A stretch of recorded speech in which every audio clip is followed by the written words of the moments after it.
living in Birmingham? Are you fucking kidding me? It was such a goal for everyone that worked there to own, even if it was like a card holder from Dior or from Yves Saint Laurent or whatever. It spent, I think it was £900 on it. I literally lived on like beans on toast for months after this because I was like a broke student. From day one, as young women, get cooking on those babies. We've got a world that needs more kids, and oh God, the birth rate's down. If you want to be the tribe leader, you get with the biggest mate. Not the biggest mate. Jake, again, reminding us all that he is chronically single. Yes. Hey guys, welcome back to episode 3 of the Trauma Agora. I'm one of your hosts, Trauma Jake, joined by Trauma Nina and Trauma Emily. We've legally changed our names because of how well the podcast is doing. Today, we want to talk about purpose because, especially people in their 20s and 30s, I feel like the number one priority is dating. And then number 2 becomes your purpose, or the other way around, depending if you're red pilled or blue pilled, whatever, which we might touch on in later on in the episode. But with purpose, it's the difference between being alive and actually living. So do you live a life that's filled with meaning, or do you live a life that is empty? Because we all have the same finite energy and time on this planet, without making it super existential and morbid.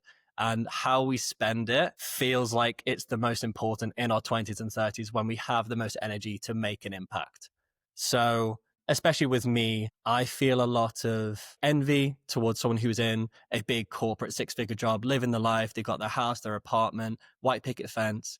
And yet people on that side of the fence might say, hey, I'd love to have someone who is working remotely and could travel the world. You can see what side of the fence we're on, because me and Nina are currently living in Spain and Portugal. And then Emily is living in sunny Birmingham. So we've all chosen our dream lifestyles. I'm not living in Birmingham. Oh my God, you don't even know where Emily lives. What the hell, Jake? I know where she lived. It was a gag. Getting her riled up, setting the tone for this episode. I'm not going to drop the full address. The street and house number. How dare you? I have no affiliation with the Brummies. No offense to them, but I have no reason to be associated with Birmingham, you horror. Basically, how are your quarter life crises going? Oh, they're alive and well. Very alive and well. It's alive and kicking. Yeah, I think being 28, you're in the depths of any potential kind of. It's the resurgence of any kind of feeling of purpose. Like, what direction am I going in?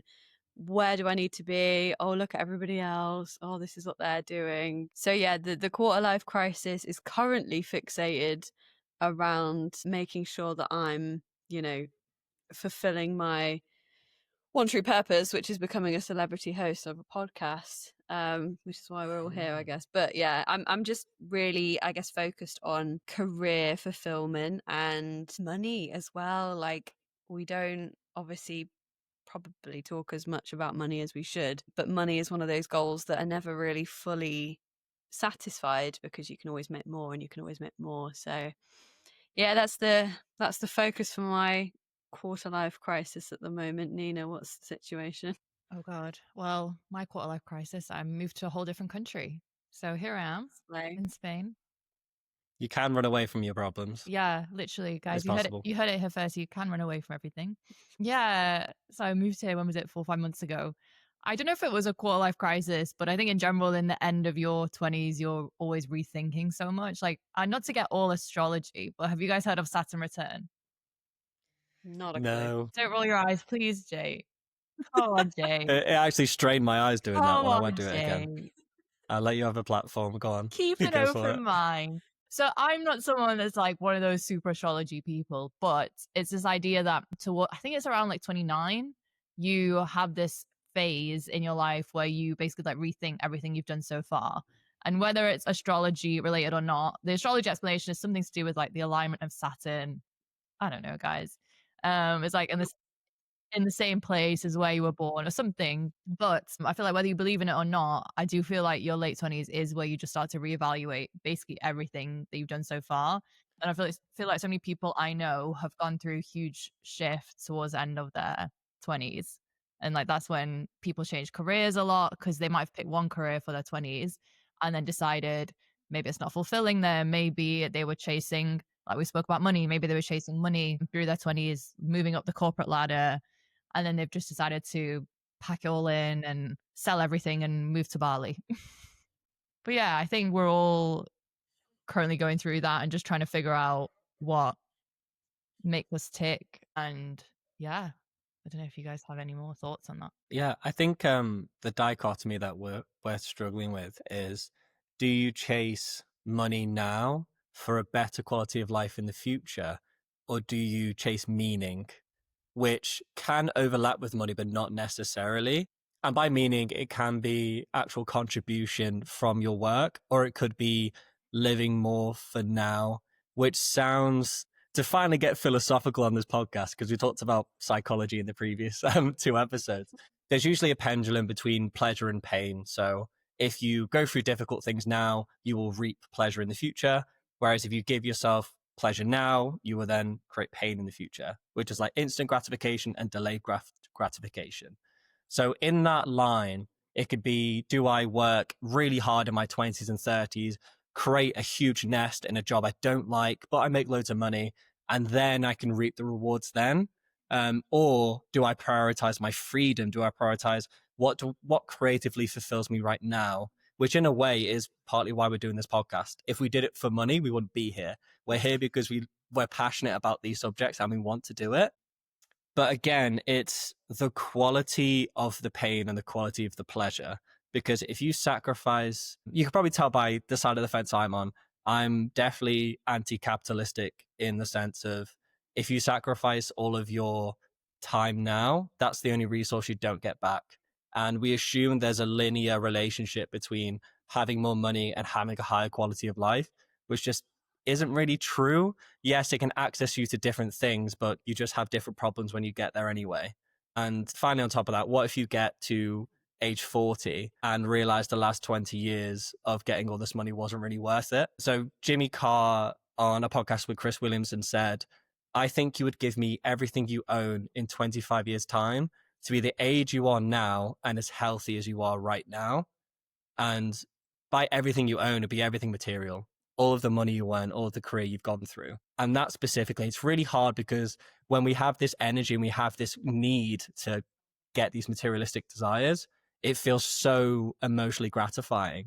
But how far do we think ahead in the future where if you're 14 and you're 40, Emily, are you going to look back over the last 20 years and be like, I'm glad I pursued the corporate girly lifestyle, or I'm glad I pursued meaning, even if I have a smaller nest for myself? Do you guys think about that as much as I do?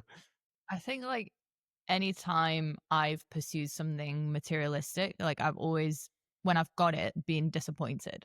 So I feel like we're all like anti-materialistic. Well, for example, I used to work in fashion, and back then it was very important for me to have designer stuff because I worked in luxury. I worked at Selfridges selling luxury handbags, and it was so important to everyone there that they own the same, that they own, like, even if it was a small thing, it was such a goal for everyone that worked there to own, even if it was like a card holder from Dior or from Yves Saint Laurent or whatever. It was funny how it was such a big goal. And then I remember one time I finally got a bag, and I spent, I think it was £900 on it. It was supposed to be 600 RRP. Yeah, I spent I was like a broke student, by the way. I don't know why. This is how like crazy it was. Like I literally lived on like beans on toast for months after this because I was a broke student. Yeah. Yeah, but I got this bag. Like, how do you justify that? Like, you are justifying that and telling me, like, this is definitely the right decision for me to live on beans and toast, but have this handbag. But that's what I mean. Like, that's when you get so caught up in this materialism. I mean, I was like 20 or something, like 19. Yeah. So like when you get, we've all been there. We've all been there. Like when you get so caught up in that world, you're like, oh my God, this is the most important thing ever. And then I got it. And then for like 2-3 weeks, I loved it. I like took it everywhere. I was obsessed with it. And then after that, it just became a bag. Like it just became something to put stuff in. And I was like, wow, this was really not worth it. Like I would rather have spent this traveling.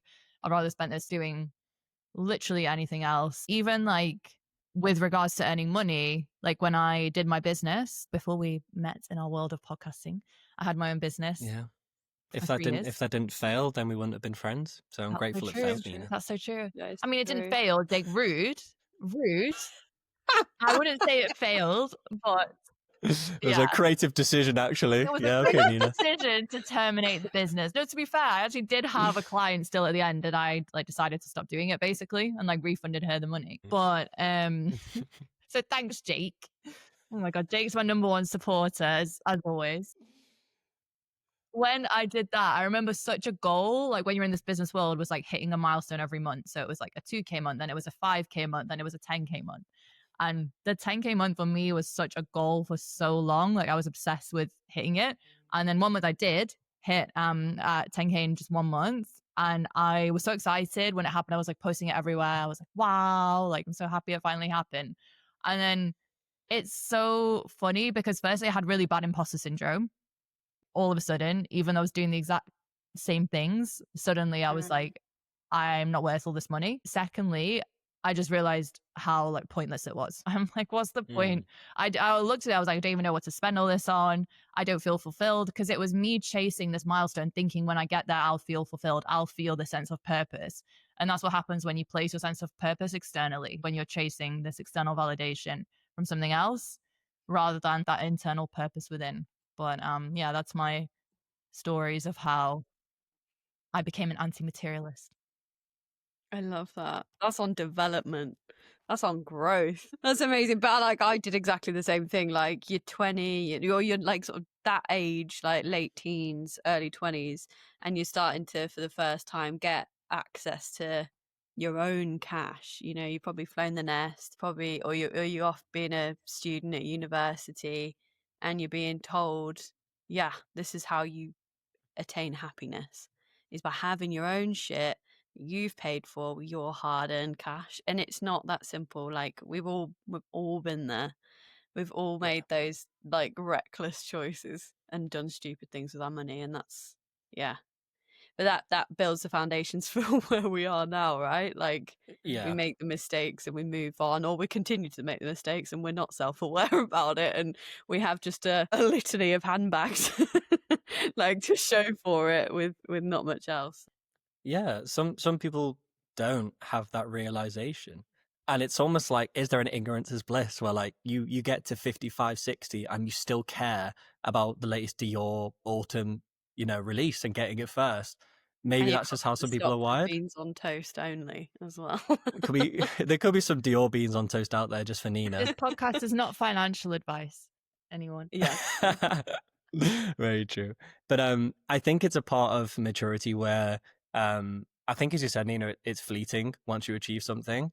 And that is just the nature of any emotional gratification that you chase. If you're chasing a feeling, by nature, they are fleeting. They will disappear. But it's crazy how we'll still wire ourselves to, once I get this, then I will be happy. That kind of equation. But even just the nature of how our dopamine cycle works, it spikes at the peak of anticipation, not when you achieve it, which is why it's so like you're so driven just before you get something. You'll hit the 10K a month and then your dopamine will plummet because there's nothing to chase anymore. And that's partly why you won't feel satisfied, or it will go very quickly. Like even tiny things, I don't have the same financial credentials as Nina, but just when you'll post something on like Instagram, oh, that's such a good post, I feel so good about myself, and then an hour later you're like, oh my god, what the hell, how are people responding to this?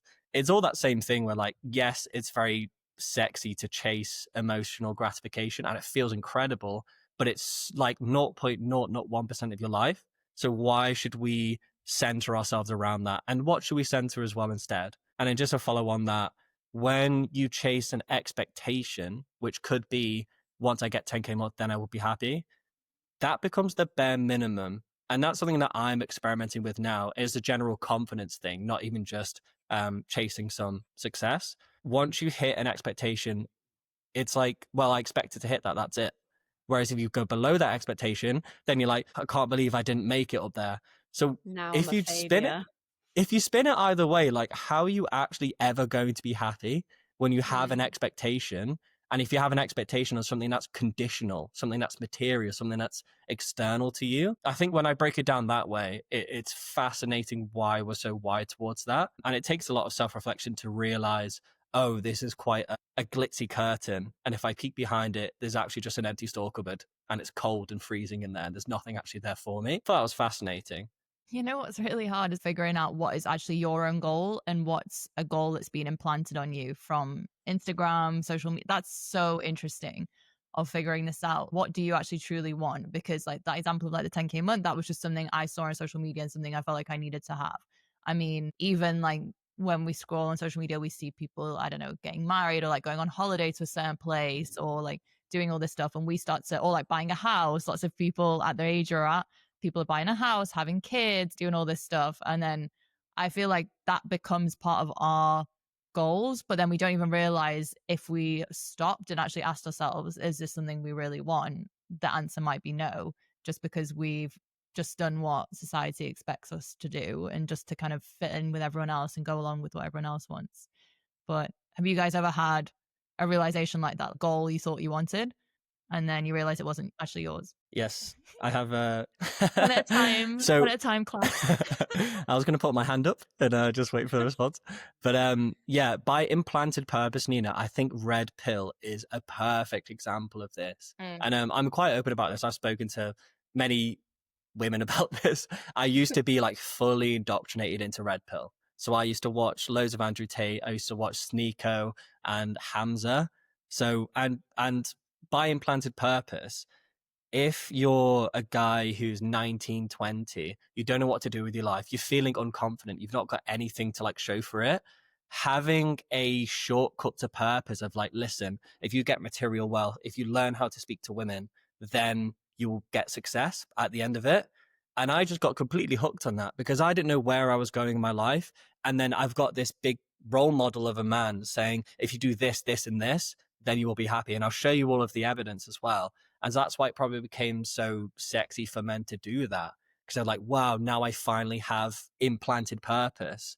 But I'll also have the tangible things of female attention and loads of money behind me. So I think that was definitely a huge thing. And breaking away from that and realizing that that is still conditionalized happiness.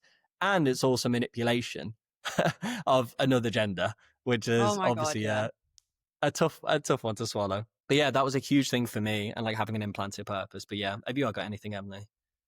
I've got so much, guys. Honestly, I've got so much. I could probably witter on about this just on my own. No, there's so much I want to say about what Nina spoke on for a purpose that's been kind of put on us by society, Instagram, etc., etc. Jake, like, yeah, I could talk about the whole red pilling situation for days on end. But yeah, I think for me, my like biggest experience and like firsthand kind of grasp of this whole concept of having a purpose planted on me, or at least inspired by stuff going on around me, was when I went to university, which I've spoken to you guys about briefly, of course, but I made it everything to me to get into university. It was originally, I think, something that was distracting me from being an unhappy kid. Wasn't really sure what was going on. Later, you know, I've obviously been diagnosed with ADHD, and there were various other kind of things getting in my way of being happy when I was younger, but everyone else was gearing towards pass your exams, get good grades. That is your purpose. You are a child in education. That's what you have to go ahead and achieve. Everyone can achieve that. That's one thing that everyone collectively should be aiming towards, because we can't give you any other kind of purpose, because we don't, you know, want to get too deep into knowing who you are, but everyone can be educated. So go ahead and do that. And that was the only thing that I clung on to for dear life. I managed to get into university. I managed to get into the uni that I wanted to go to, which was amazing. Although there's a whole side story about how my UCAS didn't update, and I had a full mental breakdown because everyone else had got their results and knew that they were going off to uni, and I didn't get mine for a further like 3 hours. So those 3 hours were torture. But anyway, I got there and it was horrible. I hated every second of it. My flatmates were very, very unwell people mentally. They were. I was put in a flat with people who really, some of them had flown the nest like just for the first time, or some of them were actually like escaping really bad home situations. Some of them were really outgoing, some of them were really, really quiet and kind of isolated themselves. It was a really horrible, confusing experience. I didn't know where I fit into that experience, and so my whole sense of purpose just kind of vanished like that, because I knew that university and that higher education kind of process wasn't for me. Did you guys go to uni, by the way? Yeah.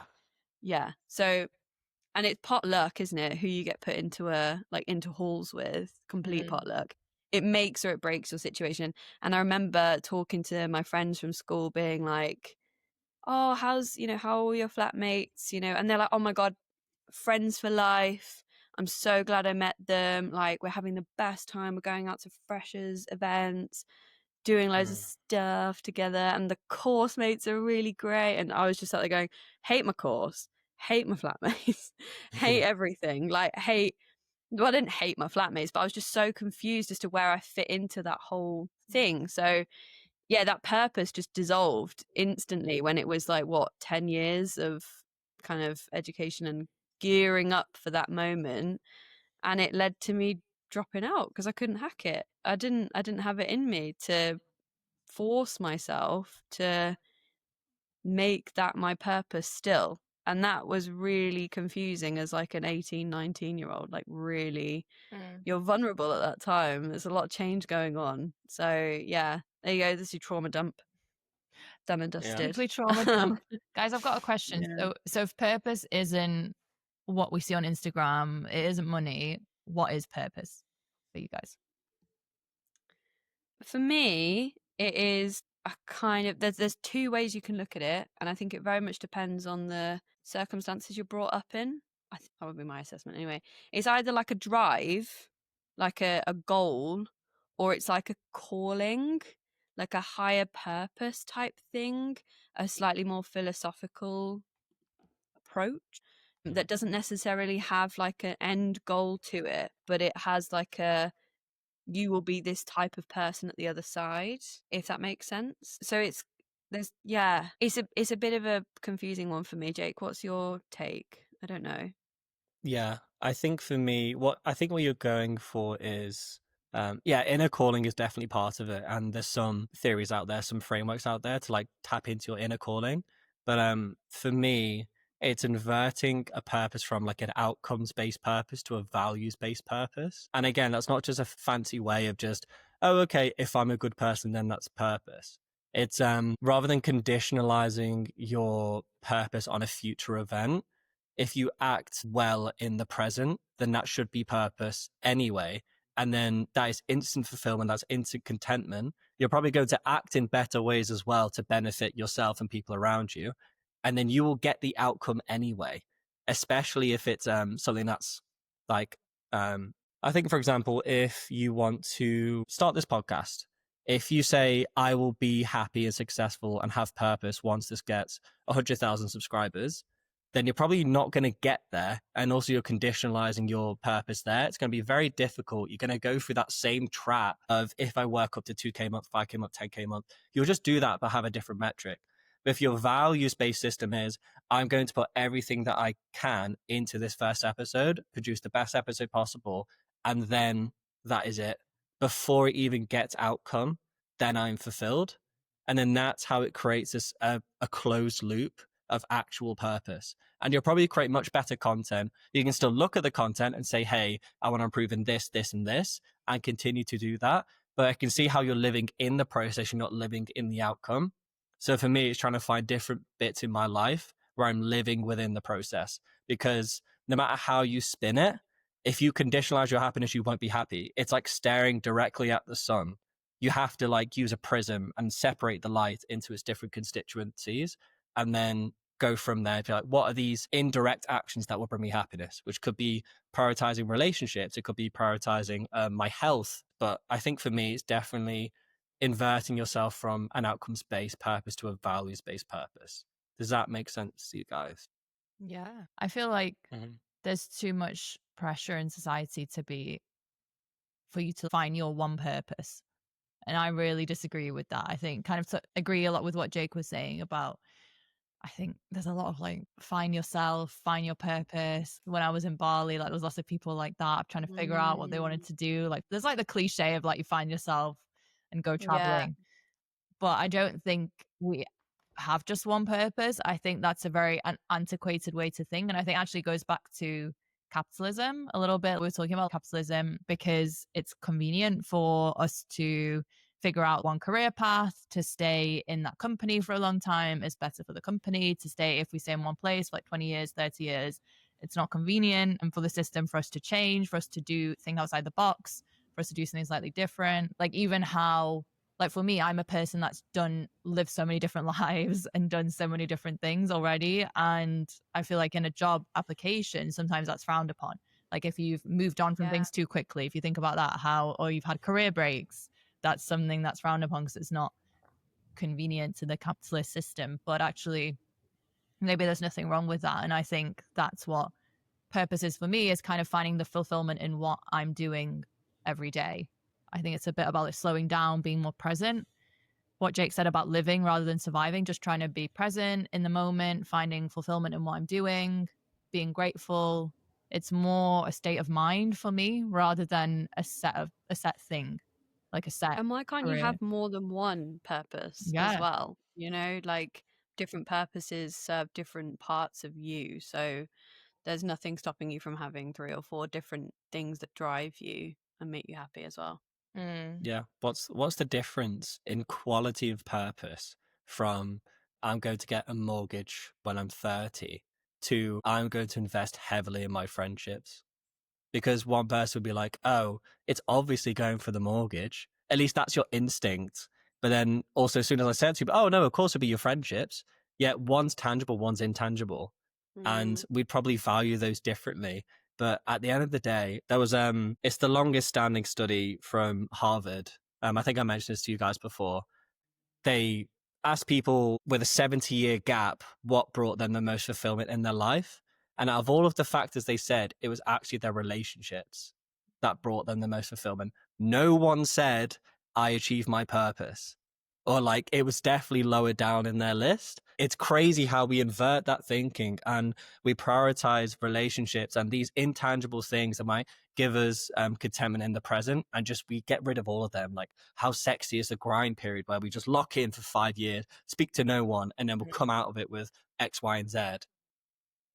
And there's a really deep philosophical quote, which is one of my favorites of all time. It's from Marcus Aurelius, which is why I have a tattoo of Marcus Aurelius on my arm. How's that qualifying for the podcast? He said, whether you live for another 1,000 years or die tomorrow, you both only stand to lose one thing, and that's the present moment. Oof. Girl. That is the mic dropper.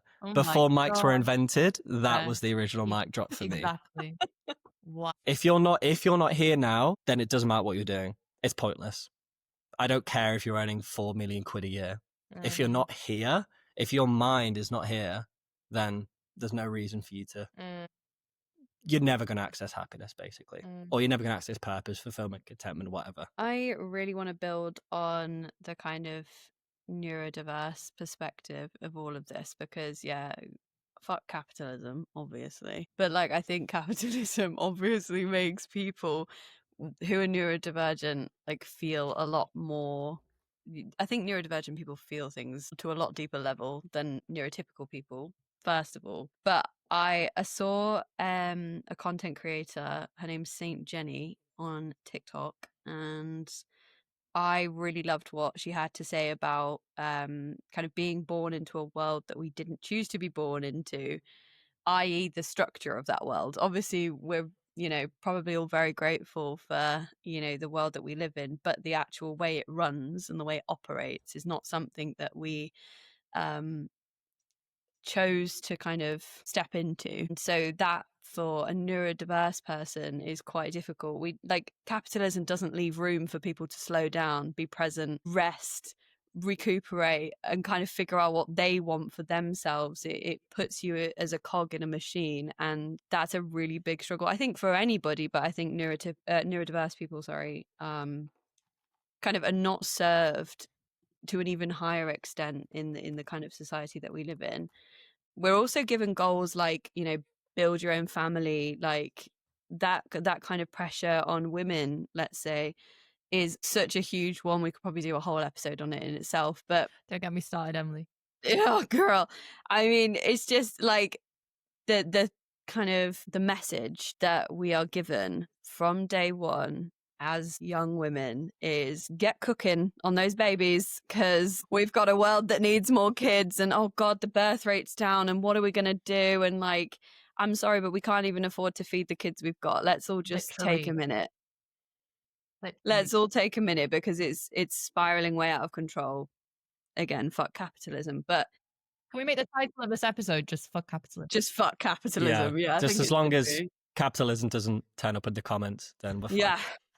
Shout out to them. That would not be the vibe. But yeah, I think this sense of purpose is kind of doubled down on for when it comes to homemaking, building a family of your own. What does that family look like? Oh, if you don't have your own babies, your own biological babies, well, that's not proper. That's not like a real family, is it? You could take this conversation in any which direction, but there's for groups who experience discrimination in one way or another, purpose is almost like double the weight, because you are expected to, say as me, as a neurodiverse female, there are 2 extra boxes I've got to try and put myself into. That is just not possible. I think about kind of motherhood on such an intense level, because I'm neurodiverse, that box feels like even tinier and tinier each time I think about it for me to put myself into. It becomes even less tangible. I don't know, Nina, you're obviously in a similar kind of headspace as me. What's the vibe for you? I mean, just in terms of motherhood, I don't actually know if I want kids. So I feel like I only said this for the first time like a year ago. Like, I feel like I've always thought this, but then I feel like I was scared to say it until maybe a year ago. And that's mad in itself. It's crazy. You're scared to say that one purpose. It's that crazy. You kind of feel like sure about. Like, that's crazy. Because I guess I just grew up assuming I would have kids, and then I got to the point where I would start to think about having kids, like my mid-20s, and I started to think, I don't know if I actually want this. So that's an example of another goal that society embeds, and the point about biological kids. So for me, if I did have kids, like most likely I'd adopt, because I just feel like there's so many kids that don't get to go to good homes and things like that, and there's a surplus of kids in the system at the moment, so I'd rather help those kids as well. And I feel like that's quite a good, like a selfless reason, like a good reason to have kids. But then when I spoke to my family about it, let's just say they were not happy. And I've had so many arguments with my parents about this, and them getting very, very heated about it. But it's just a shame, because I think a lot of the time people have kids for selfish reasons is the reality. Like, whenever I ask someone why they want kids, they say, oh, I just want to have a mini me, or I just want to like pass on what I've learned to someone. And I'm like, okay, so it's about you then. You can do that. It's about you then. You can do that with your friends. You can do that with anyone around you. Also mad that, like, when we talk about purpose, it's usually kind of like with a higher kind of reasoning to like support the people around you. I want to earn loads of money so I can raise a family, or I want to like have a family so I can be selfless, I guess. But really at their core, like most other purposes are selfish, when actually what the version of a purpose you've just described there is completely selfless, but that's the one that gets the biggest negative reaction. That to me is bizarre. It's wild. I can't. It makes me so angry. Oh, that could be a whole other episode. I feel like we've got to start to wrap up. We said we'd try and keep this a little bit on the shorter end. We tried. Not a so chance. We don't just yap all day. So let's start to wrap it up a little bit.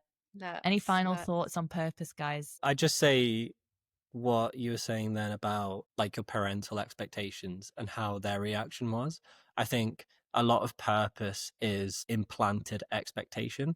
It could also be biological necessity. If you want to fit in with your tribe, if you want to be the tribe leader, then you collect the most resources you get with the biggest mate. Not the biggest mate, but obviously the most desirable mate, depending on your definition. The phrase mate is horrifying. Just stop. Red pill Jake is coming to the red pill. Oh, that is. I was like, I swallowed it then. It was stuck in my throat. Oh my God, that was horrific. I cringed. Oh my God, Jake, again, reminding us all that he is chronically single. Yes. Yeah, I just realized that's not an advertisement. It's fine. Hope in the future I found in the first 2 episodes, not in this one. But yeah, that'll be my final thought. It's like, if you remove expectation, what would you like to do? And then that's when you start to tap into things that are truly meaningful for you in the present moment. And you tap into things that are truly selfless, which I think is also really good. Because if you pursue those 2 things, you're actually going to be happy in the present. And isn't that all you really want? I guess if you had infinite money and infinite resources, what would you do with your time? Is a question for the audience. You'd probably do something meaningful, wouldn't you? Yeah. So you'd probably do it anyway. Probably. I'm desperately looking through my notes because I'm just like, honestly, there's so much. I mean, I'm looking at this quote from Robert Greene: "The feeling of no purpose is suicidal." I mean, that's a bit intense, isn't it? I don't think we need to take that away from the chat today. I think there's definitely there's a vulnerability in not having purpose. There's so much that gets kind of resurgence, there's so much that pops up when you're at the age that we are, in terms of purpose, in terms of, when are you going to start having kids? When are you going to settle down? When are you going to, get the promotion? Like, hurry up. And then people are having funeral themed 30th birthday parties because that really key part of their life is gone and it's dead and it's disappeared. And it's all just so existential and morbid all the time. And it's not, I wouldn't say it's pessimism. I would say it's realism. I would say it's just how much weight that you put on yourself, how much weight of the people around you that you allow to be put on yourself. You're allowed to have your own drives, multiple purposes, and you're allowed to take a minute to decide what that purpose is. Like, how many times do we all hear oh, I restarted my career at 55 because I decided this is actually what I want? Do that. Please take your time. Your life is not reduced to 30 years or a 10-year span between 20 and 30. We're all hopefully gonna live a long and happy life and be able to explore loads of different goals and purposes. So I would say that's my take. All right, well, let's wrap it up here. Thanks for joining me, guys. Don't know why I'm being so formal in my outro. Thank you so much. Didn't realize it was the Nina show, but thanks for joining the Nina show. I don't want to say the words, just went on my head. Thanks for this chat, guys. Thanks to our listeners as well, and we'll catch you in the next episode. Drop your purpose in the comments and we'll let you know if it's worth exploring or not. Yeah, with our expert opinion, obviously we'll let you know if we think it's completely qualified opinion. Right, thanks guys. Bye. All right, that's it for today's chaos. Thanks for joining us in the Trauma Agora. If you can relate, make sure you hit follow, send it to your mate who really needs to hear it, and come and find us on socials for some extra nonsense. We'll be back in 2 weeks. Same vibes, new existential crisis. See you then.